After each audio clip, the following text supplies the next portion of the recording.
നമസ്കാരം, ചലച്ചിറാപ്പിന്റെ യൂട്യൂബ് ചാനലിലേക്ക് എല്ലാവർക്കും സ്വാഗതം. അപ്പൊ നമ്മൾ ഇന്ന് നോക്കാൻ പോകുന്നത് എക്കണോമിക്സില് പ്രീവിയസ് ഇയർലി PSC ചോദിച്ച ക്വസ്റ്റ്യൻസ് ആണ്. അപ്പൊ നിങ്ങൾക്ക് അറിയാം, 2021 മുതൽ 2024 വരെയുള്ള ഒരുപാട് PSC ക്വസ്റ്റ്യൻസ് ചോദിച്ചിട്ടുണ്ട് എക്കണോമിക്സിൽ. അപ്പൊ റിപ്പീറ്റഡ് ആയിട്ടും ചോദിച്ചിട്ടുണ്ട്. അപ്പൊ ഇന്ന് നമ്മൾ എടുത്തിരിക്കുന്ന കുറച്ച് ക്വസ്റ്റ്യൻസ് എടുത്തിട്ടുള്ളൂ റിപ്പീറ്റഡ്. അപ്പൊ മൊത്തം ചോദ്യങ്ങൾ ഉൾപ്പെടുത്തുവാണെങ്കിൽ ഒരു 4 മണിക്കൂർ വേണ്ടി വരും. അപ്പൊ അതുകൊണ്ട് തന്നെ നമ്മൾ ഇതൊരു സീരീസ് ആയിട്ട് ഡെയിലി ഒരു കുറച്ച് ക്വസ്റ്റ്യൻസ് ആയിട്ട് അല്ലെങ്കിൽ വീക്ക്ലി ട്വൈസ് കുറച്ച് ക്വസ്റ്റ്യൻസ് എക്കണോമിക്സ് മാത്രമാണ് കേട്ടോ, അത് മാത്രം പോകുന്നു. അപ്പൊ നിങ്ങൾക്ക് കാണുമ്പോഴും എളുപ്പമായിരിക്കും, ജസ്റ്റ് നിങ്ങൾക്ക് നോക്കി അപ്പൊ തന്നെ പഠിച്ചു പോകാൻ പറ്റുന്ന രീതിയിലായിരിക്കും. ഒരു 10-15 മിനിറ്റിന്റെ വീഡിയോ ആയിരിക്കും.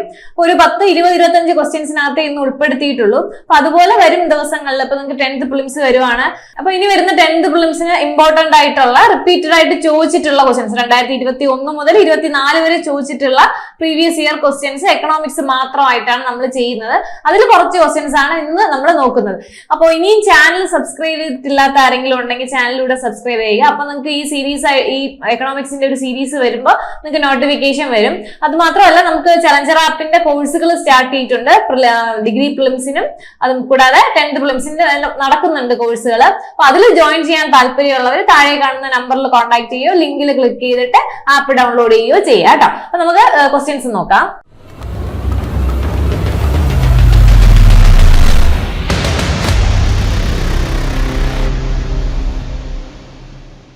അപ്പൊ ഒന്നാമത്തെ ക്വസ്റ്റ്യൻ നോക്കാം. ഇന്ത്യയിൽ പണനയം നടപ്പിലാക്കുന്ന സ്വതന്ത്ര അതോറിറ്റി ഏതെന്നാണ് ചോദിച്ചിരിക്കുന്നത്.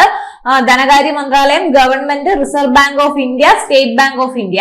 അപ്പം ഇതിൽ ഏതാണ് ഇന്ത്യയിൽ പണനയം നടപ്പിലാക്കുന്ന സ്വതന്ത്ര അതോറിറ്റി എന്നാണ് ചോദിച്ചിരിക്കുന്നത്. Answer reserve bank of India ആണ്. സ്വാഭാവികമായിട്ട് നമുക്കറിയാം, അപ്പൊ പണനയം ഇങ്ങനെയുള്ള കാര്യങ്ങളൊക്കെ നടപ്പിലാക്കാൻ അധികാരമുള്ളത് ആർക്കാണ്? RBIക്കാണ്. അപ്പം റിസർവ് ബാങ്ക് ഓഫ് ഇന്ത്യക്കാണ് പണനയം നടപ്പിലാക്കാനുള്ള അവകാശം ഇന്ത്യയിൽ. ഓക്കെ ആണ്. അടുത്ത ചോദ്യം, കമ്മി ബഡ്ജറ്റ് എന്നാൽ എന്ത്? കമ്മി ബഡ്ജറ്റ് സ്ഥിരം ചോദിക്കുന്ന ക്വസ്റ്റ്യൻസ് ആണ്. എത്ര ചോദിച്ചാലും ആൾക്കാർക്ക് മാറിപ്പോവാറുണ്ട് അല്ലെ. നമുക്ക് എന്താണ് കമ്മി ബഡ്ജറ്റ് എപ്പോഴും തന്നെ കമ്മി, അങ്ങനെ കുറെ വാക്കുകൾ വരുന്നത് കൊണ്ട് തന്നെ നമുക്കത് മാറിപ്പോവാറുണ്ട്. വരുമാനത്തേക്കാൾ ചെലവ് കൂടിയ ബഡ്ജറ്റ്, വരവും ചെലവും തുല്യമായ ബഡ്ജറ്റ്, വരുമാനത്തേക്കാൾ ചെലവ് കുറഞ്ഞ ബഡ്ജറ്റ്, ഇവയൊന്നും അല്ല. എനിക്ക് തോന്നുന്നു ഈ വരുമാനം, ചെലവ് എന്നുള്ള വാക്കുകൾ കുറച്ച് കൂടുതലായിട്ട് ഇങ്ങനെ വരുന്നത് കൊണ്ടായിരിക്കണം നമുക്കത് കാണുമ്പോൾ ഒരു കൺഫ്യൂഷൻ തോന്നുന്നത്. ചിലപ്പോൾ പഠിച്ചിട്ടായിരിക്കും പോകുന്നത്, പക്ഷെ ഇങ്ങനത്തെ ക്വസ്റ്റ്യൻസ് കാണുമ്പോൾ കൺഫ്യൂഷൻ ആവുന്നുണ്ട്. അപ്പൊ കൃത്യമായി ഇത് പഠിച്ചു വെച്ചേക്കുക. വരുമാനത്തേക്കാൾ ചെലവ് കൂടിയ ബഡ്ജറ്റ് എന്ന് വെച്ചാൽ നമുക്ക് വരുന്ന വരുമാനത്തിനേക്കാളും ചെലവ് എന്തായിരിക്കും? കൂടുതലായി. കമ്മി ബഡ്ജറ്റ് എന്നാണ്, കമ്മി എന്ന് പറഞ്ഞാൽ കുറവെന്നാണല്ലോ. അപ്പം എന്താണ്, വരുമാനം കുറവായിരിക്കും, പക്ഷെ വരുമാനത്തെക്കാളും നമുക്ക് എന്ത് വരുന്നുണ്ട്? ചെലവ് വരുന്നുണ്ട്. അതാണ് കമ്മി ബഡ്ജറ്റ്. ഓർത്തിരിക്കുക കേട്ടോ. ഏതെങ്കിലും ഒരെണ്ണം ഓർത്തിരുന്നാൽ ബാക്കിയുള്ളത് എഴുതാൻ പറ്റും. അടുത്തത്, കേരളത്തിലെ ചെറുകിട വ്യവസായ സ്ഥാപനങ്ങളെ വികസിപ്പിക്കാൻ രൂപീകരിച്ച സ്ഥാപനം. ചെറുകിട വ്യവസായങ്ങളെ വികസിപ്പിക്കാനായിട്ട് രൂപീകരിച്ച സ്ഥാപനത്തിന്റെ പേര് കേരളത്തിലാണ് കേട്ടോ.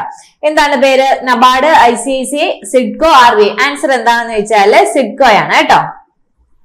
ഓക്കെ. അപ്പൊ എന്താണ്, ചെറുകിട വ്യവസായ സ്ഥാപനങ്ങളെ വികസിപ്പിച്ചെടുക്കാൻ വേണ്ടിയിട്ട് രൂപീകരിച്ച സ്ഥാപനമാണ് സിഡ്കോ എന്ന് പറയുന്നത്. അപ്പൊ സിഡ്കോയുടെ ഫുൾ ഫോം എന്ന് പറഞ്ഞാല് സ്മോൾ ഇൻഡസ്ട്രീസ് ഡെവലപ്മെന്റ് കോർപ്പറേഷൻ ആണ് കേട്ടോ. Development corporation. അപ്പോ സിഡ്കോയുടെ ഫുൾ ഫോം എന്താണ്? Small industries development corporation. അതിൽ തന്നെയുണ്ട് സ്മോൾ ഇൻഡസ്ട്രീസ്, അതായത് ചെറുകിട വ്യവസായ സ്ഥാപനങ്ങൾക്ക് വേണ്ടിയിട്ടുള്ള കേരളത്തിലെ സ്ഥാപനമാണ് ഏത്? സിഡ്കോ എന്ന് പറയുന്നത്. അടുത്തത്, ഉൽപാദനത്തിന് ഉപയോഗിക്കുന്നതും കാണാനും സ്പർശിക്കാനും കഴിയുന്നതുമായ മനുഷ്യനിർമ്മിത വസ്തുക്കളാണ് ചോദിച്ചിരിക്കുന്നത്. ശ്രദ്ധിച്ച് വായിക്കുക ക്വസ്റ്റ്യൻ. ഉൽപാദനത്തിന് ഉപയോഗിക്കുന്നതും കാണാനും സ്പർശിക്കാനും കഴിയുന്നതുമായ മനുഷ്യനിർമ്മിത വസ്തുക്കളാണ് ചോദിച്ചിരിക്കുന്നത്. അപ്പൊ മൂലധനമുണ്ട്, ഭൂമി, സംഘാടനം, തൊഴിലൊക്കെ ഉണ്ട്. അപ്പൊ ആൻസർ എന്താണെന്ന് വെച്ചാല് മൂലധനമാണ്. ഓക്കെ. എന്തിനാണ്? കാണാനും സ്പർശിക്കാനും കഴിയും മനുഷ്യനിർമ്മിതവുമായ വസ്തുക്കളാണ് ചോദിച്ചിരിക്കുന്നത്. മൂലധനം. കൺഫ്യൂഷൻ ഉണ്ടാവും, ഭൂമിയാണോ തൊഴിലാണോ മനുഷ്യനിർമ്മിതം എന്നൊക്കെ ചോദിക്കുമ്പോൾ കൺഫ്യൂഷൻ ഉണ്ടാവും. ഉത്തരം മൂലധനമാണ്. ഓർത്തിരിക്കുക. അടുത്ത ചോദ്യം നോക്കാം. ഇന്ത്യൻ കാർഷിക മേഖലയിൽ നിലനിൽക്കുന്ന തൊഴിലില്ലായ്മയാണ് ഏതെന്നാണ്. പക്ഷെ ഇതിപ്പോ കുറച്ച് മാസങ്ങളായിട്ട് ഇത് കൂടുതലായിട്ട് ഈ ക്വസ്റ്റ്യൻ ചോദിക്കുന്നുണ്ട് അല്ലെ. അപ്പൊ ഉത്തരം നമുക്ക് എല്ലാവർക്കും അറിയാം, പ്രച്ഛന്ന തൊഴിലില്ലായ്മയാണ്. ഇന്ത്യൻ കാർഷിക മേഖലയിൽ നിലനിൽക്കുന്ന തൊഴിലില്ലായ്മ എന്താണെന്ന് വെച്ചാല് പ്രച്ഛന്ന തൊഴിലില്ലായ്മയാണ്. ഓക്കെയാണ്. അടുത്തത് RBIയെ സംബന്ധിച്ച് താഴെ പറയുന്ന പ്രസ്താവനകളിൽ ശരിയായവ തിരഞ്ഞെടുക്കാനാണ് പറഞ്ഞിരിക്കുന്നത്. 1935 സ്ഥാപിതമായി. 1 രൂപ മുതൽ എല്ലാ നോട്ടുകളും പുറത്തിറക്കുന്നു. 1949 ദേശസാൽക്കരിച്ചു. ആസ്ഥാനം എവിടെയാണ്? മുംബൈയാണ്. അപ്പൊ ഇതിൽ തെറ്റായിട്ടുള്ളത് ഏതാണ്? 1 രൂപ മുതൽ എല്ലാ നോട്ടുകളും പുറത്തിറക്കുന്നു. 1 രൂപ എന്താണ്? ഫിനാൻസ് കമ്മിറ്റിയാണ്, അതിന്റെ ഫിനാൻസ് കമ്മീഷനാണ് 1 രൂപ പുറത്തിറക്കുന്നത്. അപ്പൊ ബാക്കിയെല്ലാം കറക്റ്റ് ആണ്. അപ്പൊ RBIയെ സംബന്ധിച്ച് താഴെ പറയുന്ന പ്രസ്താവനകൾ ശരിയായവ തിരഞ്ഞെടുക്കാനാണ് പറഞ്ഞിരിക്കുന്നത്. അപ്പം ഇതെല്ലാം 1, 3, 4 എന്താണ്? ശരിയാണ് കേട്ടോ. 1 രൂപ മുതൽ എല്ലാ നോട്ടുകളും പുറത്തിറക്കുന്നതാണ് ശരിയല്ലാത്തത്. അതെന്താണ്? ഫിനാൻസ് കമ്മീഷനാണ്. അടുത്ത് ആസൂത്രണ കമ്മീഷന്റെ പുതിയ പേരെന്താണ്? സ്ഥിരം ക്വസ്റ്റ്യൻ ആണ്, നമുക്ക് എല്ലാവർക്കും അറിയുന്നതാണ്. എന്താണ്? നീതി ആയോഗ് ആണ് ഉത്തരം. നീതി ആയോഗ്. സിമ്പിൾ ആയിട്ടുള്ള ക്വസ്റ്റ്യൻ. ആസൂത്രണ കമ്മീഷന്റെ പുതിയ പേര് NITI Aayog. 1955 imperial bank of ഇന്ത്യയെ ദേശസാൽക്കരിച്ച് രൂപീകരിച്ച ബാങ്ക് ഏതാണെന്ന് ചോദിച്ചിരിക്കുന്നത്. State bank of India, central bank of India, union bank of India, United bank of India. ഉത്തരം ഏതാണ്? State bank of India. അപ്പോൾ 1955 ഇംപീരിയൽ ബാങ്ക് ഓഫ് ഇന്ത്യയെ ദേശസാൽക്കരിച്ച് രൂപീകരിച്ച ബാങ്ക് ഏത്? നമുക്ക് ഇംപീരിയൽ ബാങ്കിന് ദേശസാൽക്കരിച്ചത് SBI ആണെന്നറിയാം. ചിലപ്പോൾ ഈ വർഷം കൂടി നമ്മൾ വർഷം പഠിക്കായിരുന്നു. വർഷം ചോദിക്കുമ്പോൾ എന്താവും? കൺഫ്യൂഷൻ ആവും. ഇത് അത് തന്നെയാണോ? ഇനി ആ സമയത്ത് വേറെ ഏതെങ്കിലും ദേശസാൽക്കരിച്ചിട്ടുണ്ടോ എന്ന് നമുക്ക് കൺഫ്യൂഷൻ ഉണ്ടാവും. കൺഫ്യൂഷൻ ഒന്നും വേണ്ട. 1955 ഇംപീരിയൽ ബാങ്ക് ഓഫ് ഇന്ത്യയെ ദേശസാൽക്കരിച്ചത് രൂപീകരിച്ച ബാങ്ക് ഏതാണെന്ന് വെച്ചാൽ SBI ആണ്. ഓക്കെ. അടുത്ത ഒന്നാം പഞ്ചവത്സര പദ്ധതിയുടെ ലക്ഷ്യം. പഞ്ചവത്സര പദ്ധതികൾ എന്തായാലും കൃത്യമായിട്ട് നമ്മൾ പഠിച്ചിരിക്കുക. അതിന്റെ ലക്ഷ്യം പഠിച്ചിരിക്കുക. അതിന്റെ റേറ്റ് എത്രയാണ്? പ്രതീക്ഷിത വളർച്ച എത്രയാണ്? പ്രതീക്ഷിച്ചത്, കിട്ടിയ വളർച്ച, അതെല്ലാം നോക്കി വെച്ചിരിക്കുക കേട്ടോ. അപ്പൊ ഇതിന്റെ ഉത്തരം കാർഷിക മേഖലയുടെ എന്താണ്? സമഗ്ര വികസനമാണ് ഒന്നാം പഞ്ചവത്സര പദ്ധതിയുടെ ലക്ഷ്യം. ഏത് പഞ്ചവത്സര പദ്ധതി പോകണോ എക്സാമിന് ചോദിക്കാം. നിങ്ങൾക്ക് ക്വസ്റ്റ്യൻ അറിയുന്നതാണ്. അടുത്ത ഇന്ത്യൻ ബജറ്റിന്റെ പിതാവ് ആരാണ്? Doctor Manmohan Singh, PC Mahalanobis, Rishiraj Singh, Nirmala Sitharaman. Budget ചോദിക്കുമ്പോൾ ചെറിയൊരു ഇത് വരും, ആരാണെന്നൊരു കൺഫ്യൂഷൻ വരും. ഉത്തരം PC മഹലനോബിസ് ആണ്. ഓക്കെ ആണ്. ബജറ്റിന്റെ പിതാവ് ആരാണ്? PC മഹലനോബിസ് ആണ്. തെറ്റിപ്പോകരുത്. അടുത്ത ക്വസ്റ്റ്യൻ, ഇന്ത്യ സാമ്പത്തിക ആസൂത്രണം എന്ന ആശയം കടമെടുത്തത് ഏത് രാജ്യത്ത് നിന്നാണ്? ഇന്ത്യ സാമ്പത്തിക ആസൂത്രണം എന്നത് കടം കൊണ്ടത് ഏത് രാജ്യത്ത് നിന്നാണ്? Britain, America, Soviet union, Japan. ഏത് രാജ്യത്ത് നിന്നാണ്? ഉത്തരം സോവിയറ്റ് യൂണിയൻ ആണ്. ഓക്കെ ആണല്ലോ. Soviet union.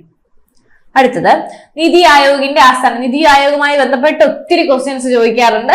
ഇപ്പൊ ആദ്യം എന്താണ് അതിന്റെ സ്ഥാപിച്ചത്, എവിടെയാണ് ആസ്ഥാനം, അത് ആസൂത്രണ കമ്മീഷന്റെ ആണ്, പിന്നെ അതിന്റെ ചെയർമാൻ ആര്, അങ്ങനെയുള്ള പല പല പല ക്വസ്റ്റ്യൻസും ചോദിക്കാറുണ്ട്. ഓക്കെ.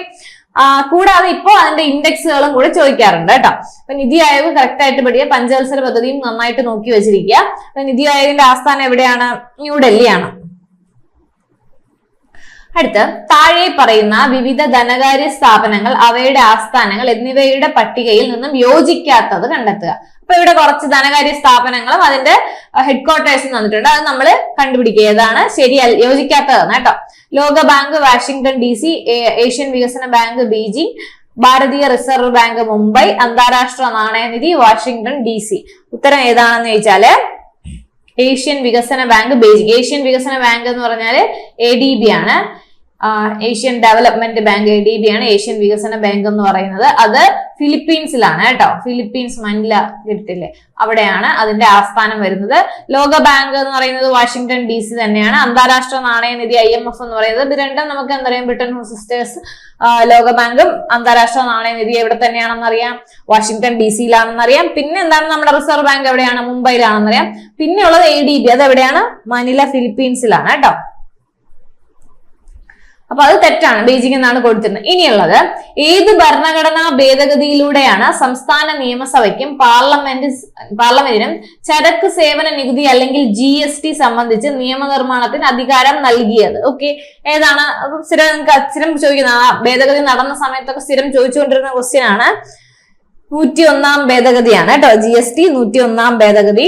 അടുത്ത നിതി ആയോഗിന്റെ ചീഫ് എക്സിക്യൂട്ടീവ് ഓഫീസറെ നിയമിക്കുന്നത് ആരാണെന്നാണ് ചോദിച്ചിരിക്കുന്നത്. പ്രസിഡന്റ്, പ്രധാനമന്ത്രി, chief justice of India, Lok Sabha speaker. NITI ആയോഗിന്റെ ചീഫ് എക്സിക്യൂട്ടീവ് ഓഫീസറെ നിയമിക്കുന്നത് ആരെന്നാണ് ചോദിച്ചിരിക്കുന്നത്. ഉത്തരം ആരാണ്? പ്രധാനമന്ത്രിയാണ് കേട്ടോ. അപ്പൊ ഞാൻ പറഞ്ഞു നിതി ആയോഗും പഞ്ചവത്സര പദ്ധതിയും കുറച്ച് നന്നായിട്ട് തന്നെ പഠിച്ചു വെച്ചിരിക്കുക. അത് ഒരുപാട് ചോദിക്കാൻ ചാൻസ് ഉള്ള ക്വസ്റ്റ്യൻ ആണ്. അടുത്തത്, ഇന്ത്യയിൽ 1991 മുതൽ നടപ്പാക്കിയ സാമ്പത്തിക പരിഷ്കാരങ്ങൾ ഉൾപ്പെടാത്തത് എന്നാണ് ചോദിച്ചിരിക്കുന്നത്. ഏതാണ്? ഇന്ത്യയിൽ 1991 മുതൽ നടപ്പാക്കിയ സാമ്പത്തിക പരിഷ്കാരങ്ങളിൽ ഉൾപ്പെടാത്തതാണ് കേട്ടോ. ഏതാണ് ഉത്തരം? സ്വകാര്യവൽക്കരണം, ഭൂപരിഷ്കരണം, ആഗോളവൽക്കരണം, ഉദാരവൽക്കരണം ഉണ്ട്. ഉത്തരം ഏതാണെന്ന് വെച്ചാൽ ഭൂപരിഷ്കരണം. ഇത് കുറച്ച് കൺഫ്യൂസിങ് ആണ്, നമുക്ക് അറിയാമെന്ന് തോന്നും, പക്ഷെ നമുക്ക് എന്താ നമ്മൾ പഠിച്ചിട്ടായിരിക്കും പോകുന്നത്. പക്ഷെ ബാക്കിയുള്ള ഓപ്ഷൻസ് കാണുമ്പോൾ കുറച്ച് കൺഫ്യൂഷൻ തോന്നാൻ ചാൻസ് ഉണ്ട്. അപ്പൊ അതുകൊണ്ട് അതുകൊണ്ടാണ് നമ്മൾ ഈ ടോപ്പിക്കായിട്ട് പഠിക്കുമ്പോൾ ഈ ക്വസ്റ്റ്യൻസ് ഒക്കെ പഠിക്കും. പക്ഷെ നമുക്കത് ക്വസ്റ്റ്യൻസ് വരുമ്പോൾ എന്ത് ചെയ്യും, ഇതാണോ ഡൗട്ട് വരും. അതുകൊണ്ടാണ് നമ്മൾ പ്രീവിയസ് ഇയർ ക്വസ്റ്റ്യൻ തന്നെ നോക്കിയിട്ട് പോകണം എന്ന് പറയുന്നത്. അപ്പൊ ഇന്ത്യയിൽ 1991 മുതൽ നടപ്പിലാക്കിയ സാമ്പത്തിക പരിഷ്കാരങ്ങളിൽ പെടാത്തതാണ് ഇത് ഭൂപരിഷ്കരണം എന്ന് പറയുന്നത്. അടുത്ത ചോദ്യം, താഴെ തന്നിരിക്കുന്നവയിൽ നബാർഡുമായി ബന്ധമല്ലാത്തത് എന്നാണ് ചോദിച്ചിരിക്കുന്നത്. കാർഷിക വികസനവും ഗ്രാമീണ വികസനവും 1980 ജൂലൈ 12 സ്ഥാപിതമായി. ആസ്ഥാനം മുംബൈയാണ്. അതിന്റെ കമ്മിറ്റി ഏതാണ്? ശിവരാമൻ കമ്മിറ്റി എന്നാണ് പറഞ്ഞിരിക്കുന്നത്. അപ്പൊ കാർഷിക വികസനവും ഗ്രാമീണ വികസനവും തന്നെയാണ് നബാർഡ്. ആസ്ഥാനം മുംബൈയാണ്, ശിവരാമൻ കമ്മിറ്റിയാണ്. പക്ഷെ എന്താണ്? 1980 അല്ല, 1982 ജൂലൈ 12 കേട്ടോ. അപ്പൊ ഓരോ സ്ഥാപനങ്ങളും, ഓരോ സാമ്പത്തിക സ്ഥാപനങ്ങളുടെയും എസ്റ്റാബ്ലിഷ് ആയ, അതായത് രൂപം കൊണ്ട വർഷങ്ങൾ കൂടി ഒന്ന് പഠിച്ചു വെച്ചേക്കുക. അതിലായിരിക്കും നമുക്ക് കൺഫ്യൂഷൻ വരുന്നത്. സ്റ്റേറ്റ്മെന്റ് ക്വസ്റ്റ്യൻസ് വരുമ്പോൾ അതുകൂടി എടുത്ത് തരുമ്പോൾ നമുക്ക് 80 ആണ്. ഇപ്പൊ 80 ജൂലൈ 12 നമുക്കറിയാം. അപ്പൊ ജൂലൈ 12 എന്ന് കേൾക്കുമ്പോൾ എന്ത് ചെയ്യും? അതായിരിക്കും ചിലപ്പോൾ ഓർമ്മയുള്ള. അപ്പൊ നമ്മൾ എഴുതാൻ ചാൻസ് ഉണ്ട്. അപ്പം കറക്റ്റ് ആയിട്ട് പഠിച്ചു വെക്കുക, മാസവും വർഷവും ദിവസവും ഒക്കെ. 1980 ജൂലൈ 12 കേട്ടോ. അതാണ് ബന്ധമില്ലാത്തത്. അടുത്ത്, സുവർണ വിപ്ലവം ഏതുമായി ബന്ധപ്പെട്ടിരിക്കുന്നു? പാലുൽപാദനം, പഴം പച്ചക്കറികളുടെ ഉൽപാദനം, മുട്ട ഉൽപാദനം, മത്സ്യ ഉൽപാദനം. ഏതാണ് സുവർണ വിപ്ലവം? നമുക്ക് ബ്ലൂ റെവല്യൂഷൻ അറിയാം, സിൽവർ അറിയാം, എല്ലാം അറിയാം. ധവള വിപ്ലവം അറിയാം. അപ്പൊ അതും തന്നെ നമുക്ക് കിട്ടും. ബാക്കിയെല്ലാം എലിമിനേറ്റ് ചെയ്താലും നമുക്ക് കിട്ടും. ഉത്തരം എന്തായിരിക്കും? പഴം പച്ചക്കറികളുടെ ഉൽപാദനമാണ് സുവർണ വിപ്ലവം. ഓക്കെയാണ്, പഴം പച്ചക്കറികളുടെ ഉൽപാദനം സുവർണ വിപ്ലവം. അടുത്ത, സർക്കാർ നിയന്ത്രണങ്ങളെ സമ്പൂർണമായി നിരാകരിക്കുന്ന പുത്തൻ സാമ്പത്തിക നയങ്ങളെ പറയുന്ന പേര്. പുത്തൻ സാമ്പത്തിക നയം എന്ന് പറഞ്ഞാൽ നിങ്ങൾക്ക് സിലബസിൽ കൊടുത്തിട്ടുണ്ട്. പുത്തൻ സാമ്പത്തിക നയങ്ങളുടെ പരിഷ്കാരങ്ങൾ പഠിക്കാനായിട്ട്. സർക്കാർ നിയന്ത്രണങ്ങളെ സമ്പൂർണമായി നിരാകരിക്കുന്ന പുത്തൻ സാമ്പത്തിക നയങ്ങളെ പറയുന്ന പേരാണ്. ഏതെന്നാണ് ചോദിക്കുന്നത്? ഉദാരവൽക്കരണം, നവ ഉദാരവൽക്കരണം, ഉദാരവൽക്കരണാനന്തരം സ്വകാര്യവൽക്കരണം. ഉത്തരം നവ ഉദാരവൽക്കരണമാണ്. ഓക്കെയാണ്, നവ ഉദാരവൽക്കരണമാണ് കേട്ടോ. അടുത്ത്, കമ്മി ബജറ്റ്. നമ്മൾ നേരത്തെ പറഞ്ഞിരുന്നു, അത് ഇതെങ്ങനെ സെന്റൻസ് ആയിട്ട് കൊടുത്തിരുന്നു. നമുക്ക് ഇങ്ങനെ സിമ്പിൾ വെച്ചിട്ടും കൊടുക്കും. ചിലപ്പോൾ ഇത് മാറിപ്പോരുന്നത്. അതാണ് 2 തവണ പറഞ്ഞത്. ഇത് ഒരുപാട് തവണ ചോദിച്ചിട്ടുണ്ട്. ഈ കമ്മി ബജറ്റും ഇങ്ങനെ സിമ്പിൾ ഇട്ടും ഒരുപാട് തവണ ചോദിച്ചിട്ടുണ്ട്. അപ്പൊ നമുക്കറിയാം, വരുമാനം കുറവും ചെലവ് കൂടുതലുമായിട്ടുള്ളതിനാണ് എന്ത് പറയുന്നത്? കമ്മി ബജറ്റ് എന്ന് പറയുന്നത്. ഉത്തരം വരുമാനം കുറവും ചെലവ് കൂടുതലും. ഉത്തരം ബി ആണ് ആൻസർ. അടുത്ത, നിതി ആയോഗിനെ സംബന്ധിച്ച് താഴെ തന്നിരിക്കുന്ന പ്രസ്താവനകൾ ശരിയായവ ഏതെല്ലാം എന്നാണ് ചോദിച്ചിരിക്കുന്നത്. ആസൂത്രണത്തിന് വേണ്ടി പ്ലാനിംഗ് കമ്മീഷന് പകരം നിലവിൽ വന്ന ഭരണ സംവിധാനം. പിന്നെ അടുത്തത്, നീതി ആയോഗിന്റെ ആദ്യ അധ്യക്ഷൻ ആരാണ്? പ്രധാനമന്ത്രി ശ്രീ നരേന്ദ്രമോദിയാണ്. 2015 ജനുവരി 1 നിലവിൽ വന്നത്. നിതി ആയോഗിന്റെ ആസ്ഥാനം ഡൽഹിയാണ് അല്ലെ. അപ്പം ആസൂത്രണത്തിന് വേണ്ടി പ്ലാനിംഗ് കമ്മീഷന് പകരം നിലവിൽ വന്നതാണ് എന്ത്? നിതി ആയോഗ്. അത് ശരിയാണ്. നിതി ആയോഗിന്റെ ആദ്യ അധ്യക്ഷൻ ആരായിരുന്നു? നരേന്ദ്രമോദിയാണ്. ഓക്കെ, അതും ശരിയാണ്. 2015 ജനുവരി 1 നിലവിൽ വന്നത്. അതും ശരിയാണ്. പിന്നെന്താണ്? ആസ്ഥാനം എവിടെയാണ്? ഡൽഹിയാണ്. അപ്പൊ ഇതെന്താണ്? എല്ലാം ശരിയാണ് കേട്ടോ. ABCD ശരിയാണ്. അപ്പൊ ഇത്രയാണ് നമ്മുടെ ക്വസ്റ്റ്യൻസ് വരുന്നത്. ഇത് ഒരുപാട് തവണ ചോദിച്ചിട്ടുള്ള റിപ്പീറ്റഡ് ആയിട്ടുള്ള ക്വസ്റ്റ്യൻസ് ആയതുകൊണ്ടാണ് ഇത് എടുത്തത്. ഇനി നമുക്ക് അടുത്ത് വരും ക്ലാസ്സുകളിൽ ബാക്കിയുള്ള ക്വസ്റ്റ്യൻസ്. അപ്പൊ ഇത്രയും പഠിച്ചത് അപ്പൊ തന്നെ നിങ്ങൾ ഈ കാണുമ്പോൾ തന്നെ നിങ്ങൾ പഠിച്ചു പോവുക. അപ്പൊ ഒരു കൺഫ്യൂഷൻ ഉണ്ടാവില്ല. അപ്പൊ ഒരുപാട് പഠിക്കുമ്പോൾ നമുക്ക് എന്ത് ചെയ്യും? അത്രയും ഇരിക്കത്തില്ല, മറന്നുപോകും. ഒന്നാമത് എക്സാം അടുക്കാറായി. ഡിസംബർ 28 എക്സാം വരുന്നത്. അപ്പം നമ്മൾ റിവിഷൻ ചെയ്യുന്ന സമയമായിരിക്കും. സോ അതുകൊണ്ട് തന്നെ ഇനി റിവിഷൻ ചെയ്യുമ്പോൾ നമ്മൾ ഇതൊക്കെ പഠിച്ചതാണ്. ഇതിന്റെ കുറച്ച് ക്വസ്റ്റ്യൻസ്, പ്രീവിയസ് ഇയർ ക്വസ്റ്റ്യൻസ് കുറച്ച് അധികം ചെയ്യും. എത്ര പഠിച്ചു എന്ന് പറഞ്ഞാലും പ്രീവിയസ് ഇയർ ക്വസ്റ്റ്യൻ കാണുമ്പോൾ നമുക്ക് ഇത് ഡൗട്ട് വരാൻ തന്നെ. അതുകൊണ്ടാണ് പ്രീവിയസ് ഇയർ ക്വസ്റ്റ്യൻ നന്നായിട്ട് നോക്കിയിട്ട് പോകണം എന്ന് പറയുന്നത്. ഓക്കെ ആണല്ലോ. അപ്പൊ thank you, all the best.